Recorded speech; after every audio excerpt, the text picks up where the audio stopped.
Hello दोस्तों, कहानी flix channel में आप सभी का स्वागत करती हूँ। तो आइए सुनते हैं आज की कहानी। सवारियों के इंतज़ार में ऑटो स्टैंड पर अपने ऑटो में बैठा मोहन बाजू के ऑटो में बैठे दीनू चाचा से बातें कर रहा था। क्या बात है मोहन, आज तो तेरे चेहरे पर एक अलग ही मुस्कान है। अरे चाचा, आपको पता है, कल रात मैंने एक मन के सुकून का काम किया। मुझे सुकून की दौलत मिली। दीनू चाचा, क्या सुकून की दौलत? अरे हमें भी तो पता चले हमारे छोटे ने क्या सुकून भरा काम किया है और उसे कैसे सुकून दौलत मिली। क्या किसी बड़े मंत्री जी को ऑटो में बैठाकर शहर में घुमाया या किसी एक्टर को अपने ऑटो में बैठाया? अरे नहीं चाचा, मैंने लोभ, लालच और बेईमानी को हराकर ईमानदारी का परचम लहराया। एक गरीब और मजदूर परिवार को होने वाले बहुत बड़े नुकसान से बचाया।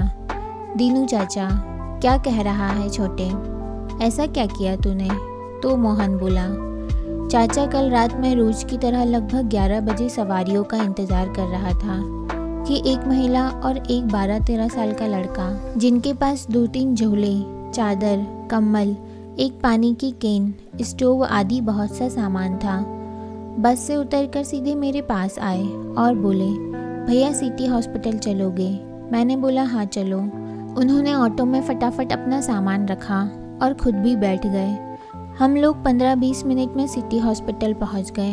वे दोनों ऑटो से उतरे और जल्दी जल्दी अपना सामान उठाया और सीधे हॉस्पिटल के अंदर चले गए और मैं भी ऑटो लेकर 12 बजे वाली बस की सवारियों के लिए वापस बस स्टैंड आ गया।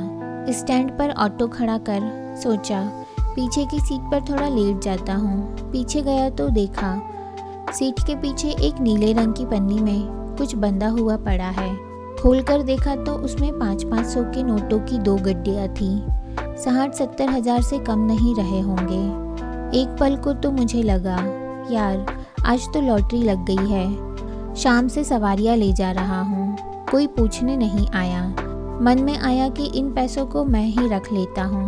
फिर थोड़ी देर सोच विचार किया तो मुझे लगा कहीं ये पैसे अभी हॉस्पिटल जाने वाली महिला और उसके साथ वाले लड़के के तो नहीं। यही सोचकर मैंने तुरंत ऑटो स्टार्ट किया और सिटी हॉस्पिटल चला गया और वहाँ उस महिला और लड़के को ढूंढने लगा तो देखा वे दोनों वहीं बाहर ही शेड के नीचे बैठे फूट फूट कर रो रहे थे।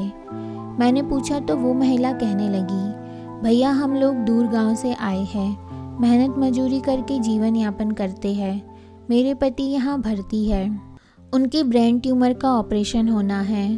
गांव में पैतृक जमीन का आधे एकड़ का टुकड़ा था, उसे बेचकर ऑपरेशन के लिए पैसे लाए थे। गांव से चले तो पैसे मेरे पास ही इस छोटे झोले में रखे थे, पर यहाँ आकर देखा तो पैसे की पन्नी है ही नहीं। समझ नहीं आ रहा कि पैसे कहाँ चले गए। मेरे छोटे छोटे बच्चे हैं भैया।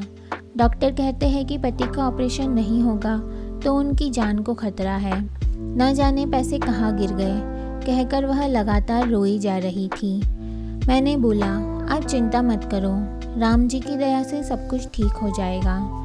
अच्छा बताओ पन्नी किस रंग की थी? वह बोली, भैया नीले रंग की पन्नी थी और 5-5 के नोटों की 2 गड्डियाँ थी। पूरे 70 हज़ार रुपये थे भैया।